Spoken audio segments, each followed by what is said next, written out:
میں مبلغ بنوں سنتوں کا، خوب چرچا کروں سنتوں کا، ہو کرم بہر خاک مدینہ۔ الحمدللہ رب العالمین، والصلاة والسلام علی سید الانبیاء والمرسلین، اما بعد فاعوذ باللہ من الشیطان الرجیم، بسم اللہ الرحمن الرحیم۔ الصلاة والسلام علیک یا رسول اللہ وعلی آلک واصحابک یا حبیب اللہ۔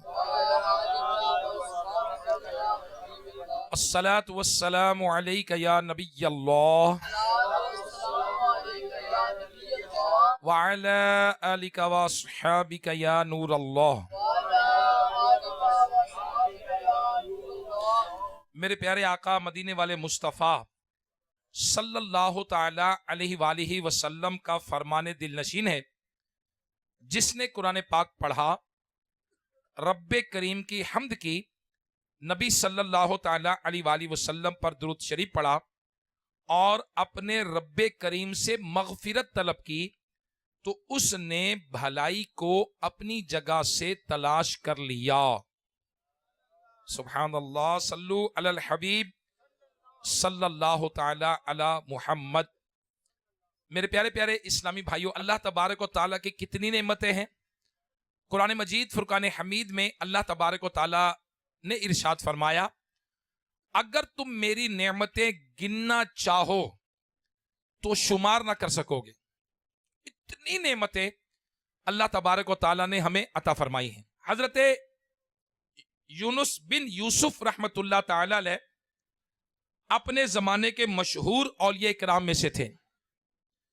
زیادہ تر وقت مسجد میں گزارتے اور اپنے رب کریم کی عبادت میں مشغول رہتے۔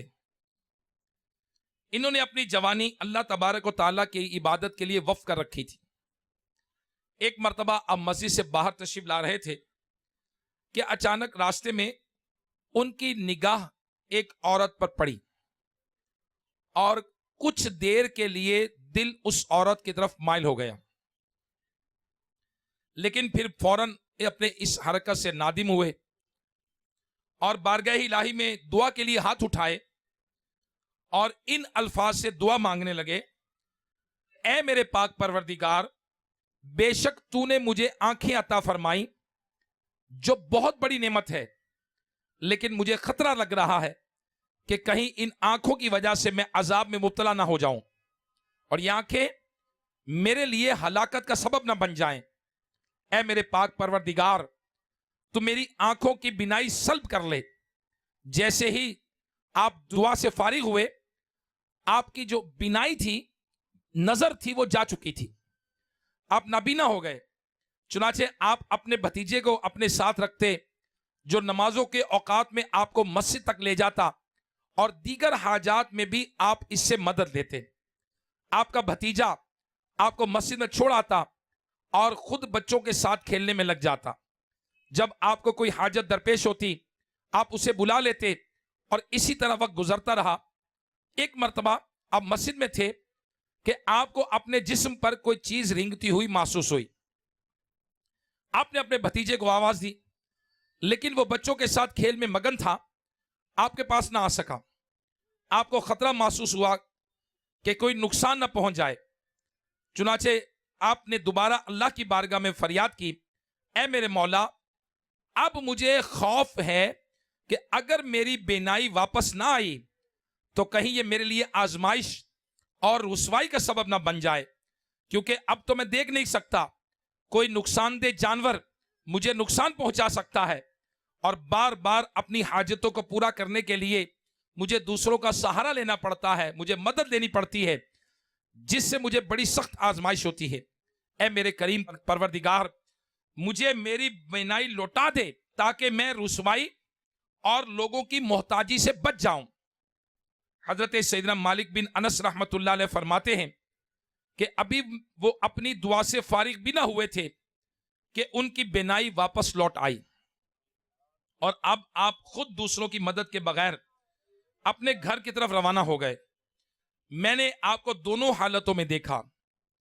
یعنی اس حال میں دیکھا کہ آپ کی بینائی ختم ہو چکی تھی، اور اس حالت میں دیکھا کہ دعا کی برکت سے آپ کو دوبارہ آنکھوں کی نعمت عطا کر دی گئی، اور آپ پہلے کی طرح اب بھی خود مسجد کی طرف جاتے اور رب کریم کی عبادت کرتے. اللہ اکبر.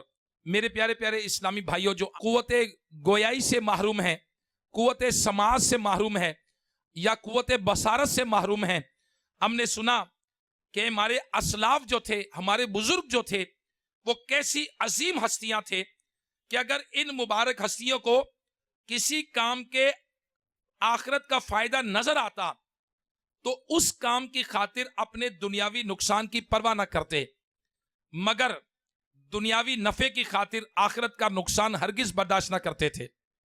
جیسے کہ ہم نے سنا کہ اللہ کریم کے مقرب ولی حضرت یونس بن یوسف رحمت اللہ تعالی علیہ کو یہ بات منظور تھی کہ ان کی آنکھوں کی روشنی جاتی ہے تو جائے، مگر اللہ تبارک و تعالیٰ کی نافرمانی ہرگز نہ ہونے پائے. اللہ کریم ان بزرگوں کے صدقے ہمیں اپنی نگاہوں کی حفاظت نصیب فرمائے. اللہ تبارک و تعالیٰ ہمیں اس نعمت کی قدر کرنے کی توفیق عطا فرمائے. اور میرے شیخ طریقت امیر اہل سنت مولانا محمد الیاس عطار قادری دامت برکاتہم العالیہ، آپ کیا ارشاد فرماتے ہیں؟ آقا کی حیا سے جھکی رہتی نظر اکثر، آنکھوں پہ میرے بھائی لگا قفل مدینہ.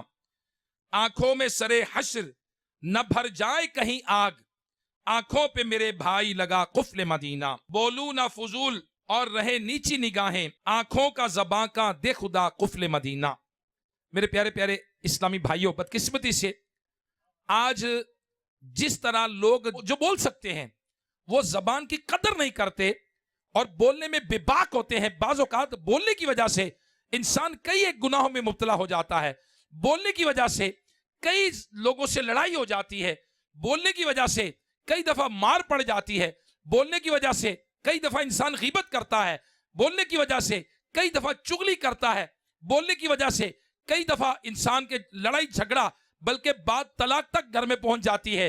لہٰذا اسی طرح جب آدمی بولنے میں بے باک ہوتا ہے تو بعض اوقات اللہ نے جو نعمت دی ہے، جو آنکھیں دی ہیں، اس میں دیکھنے میں بھی بے باک ہو جاتا ہے، اور اسے احساس نہیں ہوتا کہ دیکھنا بھی ایک ایسا عمل ہے جو اس کے لیے ثواب یا عذاب کا باعث بن سکتا ہے. جی ہاں، ثواب یا عذاب کا باعث بن سکتا ہے. اگر کوئی شخص اپنی امی جان کو محبت بھری ایک نگاہ سے دیکھتا ہے تو اس کا یہ دیکھنا اسے ایک مقبول حج کا ثواب دلا دیتا ہے. اور اگر وہ کسی نامحرم عورت کو دیکھتا ہے، کسی غیر عورت کو دیکھتا ہے شہوت کے ساتھ، تو عذاب نار کا حقدار بنتا ہے، کیونکہ غیر محرم عورت کو دیکھنا انسان کا کام نہیں بلکہ شیطان کا کام ہے. جس طرح حضرت سیدنا عبداللہ ابن مسعود رضی اللہ تعالی عنہ سے مروی ہے کہ نبی کریم صلی اللہ تعالی علیہ وآلہ وسلم کا فرمان ذی وقار ہے، عورت عورت ہے یعنی چھپانے کی چیز ہے، جب وہ نکلتی ہے تو شیطان اسے جھانک جھانک کر دیکھتا ہے. حجت الاسلام امام محمد غزالی رحمت اللہ تعالی علیہ فرماتے ہیں، جو آدمی اپنی آنکھوں کو بند کرنے پر قادر نہیں ہوتا وہ اپنی شرمگاہ کی بھی حفاظت نہیں کر سکتا. اللہ اکبر. یعنی اگر ہم چاہتے ہیں کہ رسوائی سے بچیں، اگر ہم چاہتے ہیں کہ شرمگاہ کی حفاظت کریں، تو پھر ہمیں اپنی نگاہوں کی حفاظت کرنی پڑے گی. اپنی آنکھوں کی حفاظت کتنی ضروری ہے؟ پہلی بات تو قرآن میں اللہ تبارک و تعالیٰ نے ارشاد فرمایا، آنکھ، کان اور دل، ان سب سے حساب ہونا ہے. اللہ تبارک و تعالیٰ قرآن میں فرما رہا ہے آنکھ سے حساب ہوگا، کان سے حساب ہوگا، لیا جائے گا حساب، دل سے حساب ہوگا. آنکھ سے حساب کیا ہوگا؟ اس نے کیا دیکھا. کان سے حساب کیا ہوگا؟ اس نے کیا سنا. دل سے کیا حساب ہوگا؟ اس نے کن کن چیزوں کا پختہ ارادہ اپنے دل میں جما کے رکھا، کن کن عقائد کو اپنے دل میں بسایا. لہٰذا آج جو میرے قوت سماعت سے محروم، قوت گویائی سے محروم یا قوت بصارت سے محروم اسلامی بھائی یہاں موجود ہیں، میری آپ کی خدمت میں عرض ہے کہ آپ اسلامی بھائی اللہ نے جو آنکھوں کی نعمت دی ہے اس کی قدر کریں. دیکھیں اللہ تبارک و تعالیٰ نے ہمیں آنکھوں کی نعمت دی ہے، اس کی ہمیں قدر کرنی ہے اور ان آنکھوں کا استعمال کیا کرنا ہے.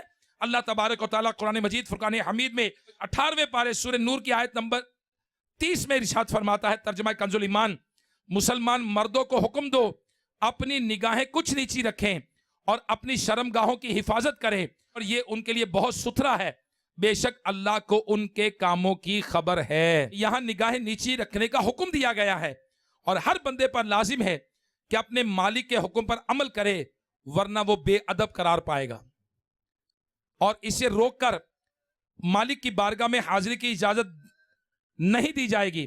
اور آیت مبارکہ میں یہاں جو کہا گیا کہ یہ ان کے لیے ستھرا ہے, یعنی ان کے دلوں کو ستھرا کرنے اور ان کی بھلائی کو بڑھانے والا ہے.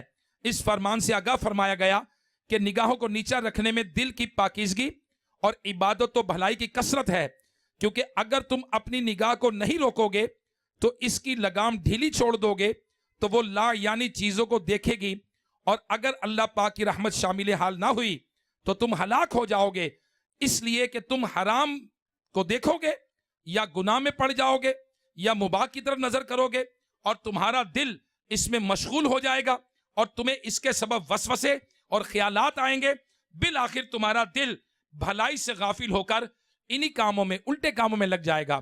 آج میرے پیارے اسلامی بھائیوں, جب گونگے بہرے اسلامی بھائیوں سے ملاقات کا مجھے موقع ملتا ہے, کبھی کسی اجتماع میں, کہیں کسی جگہ اجتماعات میں گونگے بہرے ملتے ہیں, تو بعض اوقات مجھے وہ کہتے ہیں جی ہمیں وسوسے بہت آتے ہیں, ہمیں خیالات بہت آتے ہیں, چونکہ ہم سن نہیں سکتے تو ہمیں الٹے الٹے خیالات آتے ہیں. نماز کی حالت میں کھڑے ہوتے ہیں تو ہمیں بھی تھوڑی دیر کھڑے رہنا, لیکن خیالات اور وسوسے آتے ہیں. میری گونگے بہرے اسلامی بھائی جو قوت سماع سے محروم ہے, جو قوت گویائی سے محروم ہے, آپ غور کیجئے کہ اگر ہم نے اپنی آنکھوں کا استعمال ٹھیک نہ کیا تو پھر خدا نہ خواستہ دل میں برے برے وسوسے آئیں گے, کیونکہ آنکھیں یہ ذریعہ ہیں, آنکھیں یہ ذریعہ ہیں, یہ سمجھے نالیاں ہیں. اور یہ امام غزالی رحمت اللہ علیہ فرماتے ہیں آنکھیں, کان, زبان یہ نالیاں ہیں, اور دل کی حیثیت ایک حوض سی ہے.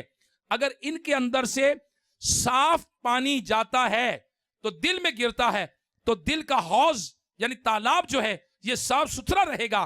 اور اگر ان آنکھوں سے, ان کانوں سے, اس زبان سے برا برا گندی گندی باتیں یا غلط چیزیں اندر جائیں گی تو دل سیاہ ہو جائے گا, دل کالا ہو جائے گا. لہٰذا اگر ہم یہ چاہتے ہیں ہمیں روحانیت ملے, اگر ہم یہ چاہتے ہیں ہمیں اللہ تبارک و تعالیٰ کی نظر رحمت نصیب ہو جائے, اگر ہم یہ چاہتے ہیں کہ نبی پاک صلی اللہ تعالیٰ علیہ وآلہ وسلم کی میٹھی نظر ہم پر ہو جائے, تو ہمیں کیا چاہیے؟ ہم اپنی نگاہوں کو پاک رکھیں, اپنی نگاہوں کو صاف رکھیں, اپنی نگاہوں کی حفاظت کریں. اللہ تبارک و تعالیٰ نے جو آنکھیں ہمیں دی ہیں ان کا درست استعمال کریں.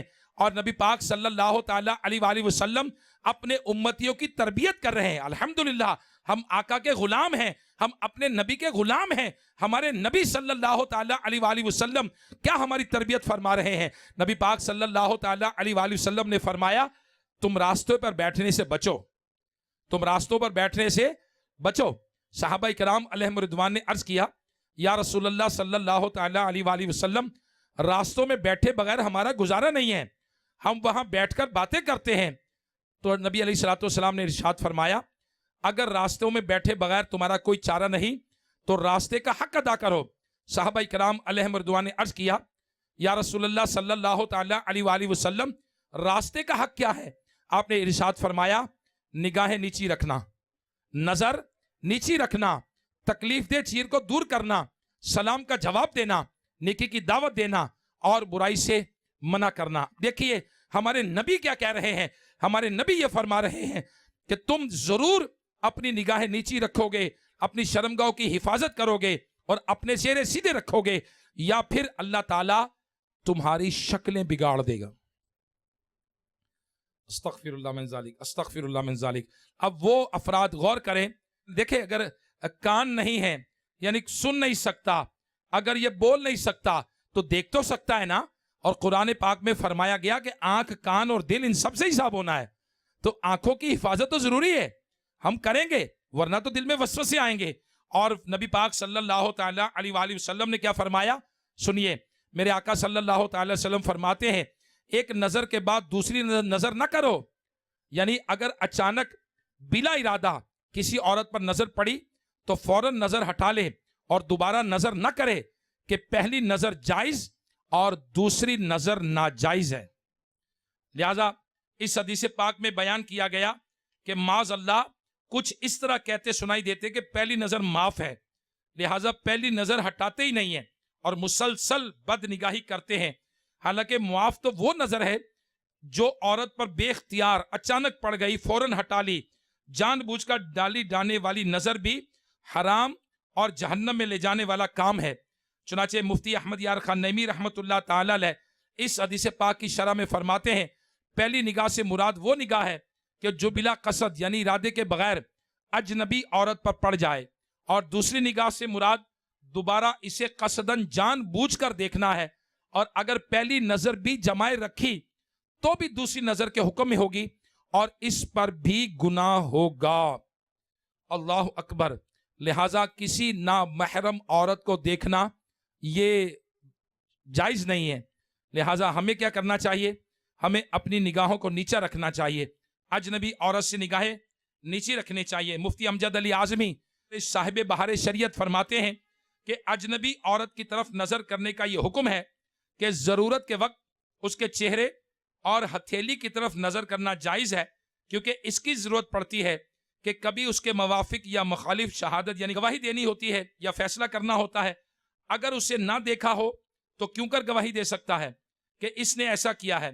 اس کی طرف دیکھنے میں بھی وہی شرط ہے کہ شہوت کا اندیشہ نہ ہو۔ اور یوں بھی ضرورت ہے کہ اگر آج کل گلیوں بازاروں میں بہت سی عورتیں گھروں سے باہر آتی جاتی ہیں، لہٰذا ان سے بچنا بھی دشوار ہے۔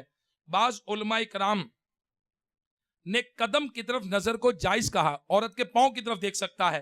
مزید فرماتے ہیں کہ اجنبیہ عورت یعنی غیر عورت کے چہرے کی طرف اگرچہ نظر جائز ہے جبکہ شہوت کا اندیشہ نہ ہو، مگر یہ زمانہ فتنے کا ہے۔ اس زمانے میں ایسے لوگ کہاں اگلے زمانے میں تھے، لہٰذا اس زمانے میں اس کو چہرے کو دیکھنے کی ممانعت کی جائے گی، مگر گواہ اور قاضی کے لیے بوقت ضرورت ان کے لیے نظر کرنا جائز ہے۔ لہٰذا ہر مسلمان کے لیے علم کا سیکھنا ضروری ہے، اور اسلام نے کن کن عورتوں سے پردے کا حکم دیا ہے اور کن کن عورتوں سے پردہ نہ کرنے کی اجازت ہے۔ آئیے میں آپ کی خدمت میں عرض کرتا ہوں کہ کن کن عورتوں سے پردہ ہے۔ امیر اہل سنت مولانا محمد الیاس عطار قادری دامت برکاتہم العالیہ ولی کامل آپ ارشاد فرماتے ہیں مرد کا اپنی ممانی سے، چچی سے، تائی سے، بھابھی سے، اپنی زوجہ کی بہن وغیرہ اور رشتہ داروں سے پردہ ہے۔ منہ بھولے بھائی بہن، منہ بولے ماں بیٹے اور منہ بولے باپ بیٹی کا بھی پردہ ہے، حتیٰ کہ لے پالک بچہ چائلڈ اڈاپشن بچے کو گود لیتے ہیں وہ بھی جب مرد و عورت کے معاملات سمجھنے لگے تو اس سے بھی پردہ ہے۔ البتہ دودھ کے رشتوں میں پردہ نہیں، مثلا رضائی ماں بیٹے اور رضائی بھائی بہن میں پردہ نہیں ہے۔ لہٰذا عاشقان رسول کی خدمت میں عرض ہے، مدنی چینل کے ناظرین کی خدمت میں عرض ہے کہ نگاہوں کی حفاظت کے حوالے سے ہمیں بزرگوں کی سیرت کا مطالعہ کرنا چاہیے۔ ہمیں نگاہوں کی حفاظت کے مدنی پھول ملتے ہیں، مثلا یہ حضرات شرعی احکام کے پابند ہوتے ہیں، سر تپا شرم و حیا کے پیکر تھے، دیگر اعضاء کے ساتھ ساتھ آنکھوں کی حفاظت کے معاملے میں ان کا زبردست مدنی ذہن بنا ہوتا ہے۔ جو غیر محرم سے بات کرنا تو کجا، اس کی طرف دیکھنے سے بھی اپنے آپ کو بچاتے ہیں۔ حضرت سیدنا حسان بن سنان رحمت اللہ تعالی علیہ نماز عید کے لیے جب گئے تو واپس آ کر تشریف لائے تو آپ کی زوجہ کہنے لگی کہ آپ نے کتنی عورتیں دیکھی؟ آپ خاموش رہے۔ جب انہوں نے زیادہ اصرار کیا تو فرمایا میں گھر سے نکلنے سے لے کر تمہارے پاس واپس آنے تک اپنے پاؤں کے انگوٹھوں کی طرف ہی دیکھتا رہا۔ اللہ اکبر۔ امیر اہل سنت مولانا محمد الیاس عطار قادری سبحان اللہ آپ اپنی نگاہوں کو جھکانے کا ہمیں حکم ارشاد فرماتے ہیں۔ مدنی انعامات امیر اہل سنت دامت برکاتہم العالیہ نے ہمیں عطا فرمائے، ان مدنی انعامات کے اندر بھی آپ نے ارشاد فرمایا کہ اپنی نگاہیں نیچی رکھیں، فلمیں نہیں، ڈرامے نہیں، گانے باجے نہیں، اداکارائیں گلوکارائیں نہیں ہمیں نہیں دیکھنی، نہ ہمیں نہیں دیکھنا۔ ہمیں اپنی آنکھوں سے مکہ مدینہ دیکھنا ہے، ہمیں اپنی آنکھوں سے والدین کے چہرے کی زیارت کرنی ہے، ہمیں اپنی آنکھوں سے